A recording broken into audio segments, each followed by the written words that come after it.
Et pas sûr que la famille princière ait le temps de passer au centre des congrès de Johannesburg. Et bien pourtant, c'est là que les fans de super-héros, de BD et de jeux vidéo ont rendez-vous jusqu'à demain pour la deuxième édition du Comic-Con Afrique, une adaptation locale du rassemblement créé aux États-Unis pour les adeptes de pop culture. Et notre correspondante Claire Bargelès s'est baladée dans les allées du salon. Dans les allées, Spider-Man peut croiser un zombie et un elfe se retrouver nez à nez avec Wonder Woman. Les super-héros américains sont d'ailleurs très sollicités par les visiteurs du salon.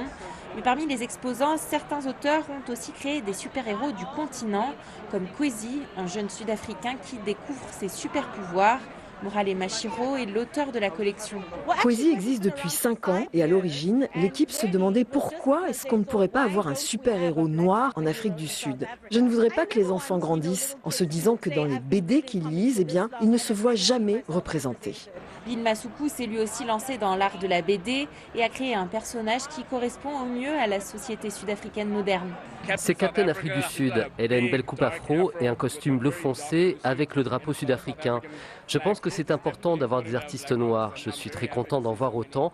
Même si le fossé est encore grand, cela change peu à peu. Les artistes du continent ne s'interdisent pas non plus de s'inspirer d'autres cultures.